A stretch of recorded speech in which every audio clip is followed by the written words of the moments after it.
अशांच्या हातामध्ये देशाची सूत्र आहेत. ज्यांच्या हातामध्ये सूत्र आहेत त्यांच्या पुढं त्यांच्या सहकार्यांना सुद्धा त्यांच्या मनात असलेल्या कल्पना मांडण्याच्या संबंधीच्या मर्यादा आहेत. केंद्र सरकारमध्ये मी अनेकदा काम केलं. मनमोहन सिंगांच्यावर काम केलं.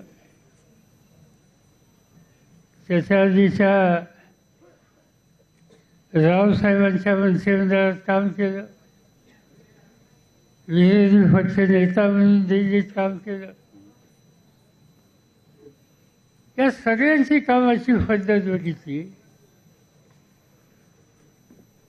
एखादी गोष्ट योग्य नसेल, जनतेची भावना वेगळी असेल तर त्या संबंधीचा सुसंवाद साधणं, त्याचा मार्ग काढणं हे सूत्र या देशामध्ये अनेक वर्षापासून चालू होते. आज चित्र बदलले. संवाद संपलाय. लोकशाहीमध्ये विरोधक असोत, सहकारी असोत, याच्यात सुसंवाद पाहिजे. नेतृत्व करणारे लोक मी महाराष्ट्राचा मुख्यमंत्री होतो. 4 वेळेला मुख्यमंत्री होतो. माझी पद्धत असायची, एखादा महत्त्वाचा निर्णय आपण घेतला तर त्या निर्णयाच्या संबंधी सामान्य माणसात काय प्रतिक्रिया आहे ही जर जाणून घ्यायची असेल तर संवाद ठेवावा लागतो. लोकांशी बोलावं लागतं. लोकांचं म्हणणं ऐकून घ्यावं लागतं. जे अयोग्य असेल तर ते दुरुस्त करण्याच्या संबंधीची मानसिकता ठेवावी लागते. आज देशामध्ये हा संवाद नाही. आम्ही सगळेजण सत्ताधारी पक्षात नाही आहोत, पण लोकांच्या मध्ये आहोत. आणि त्यामुळं कधी काही जी सामान्य माणसाची दुःखाची स्थिती समजते, त्याचा मार्ग काढण्याची इच्छा असते. पण संवाद जर नसेल राज्यकर्त्यांचा आणि सहकार्यांचा तर या सगळ्या गोष्टी मर्यादा असतात. आणि तेच करून आज देशाच्या सगळ्या राज्याच्या जनतेच्यामध्ये एक प्रकारची अस्वस्थता आहे. एका बाजूने हे चित्र आहे आणि दुसऱ्या बाजूनं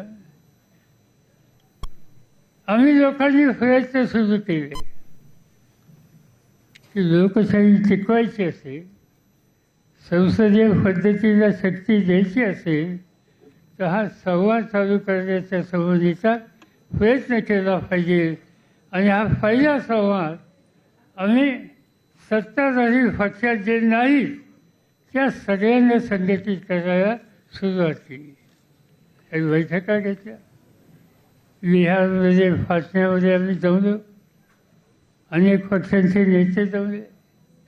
उद्याच्या 17 आणि 18 तारखेला बंगलोरला पुन्हा एकदा आम्ही सगळे एकत्र येतो.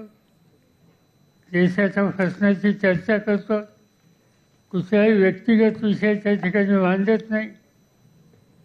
आणि हे जसं करायला लागलं तशी ज्यांच्या हातात सत्ता आहे त्यांच्यात अस्वस्थता निर्माण व्हायला लागली.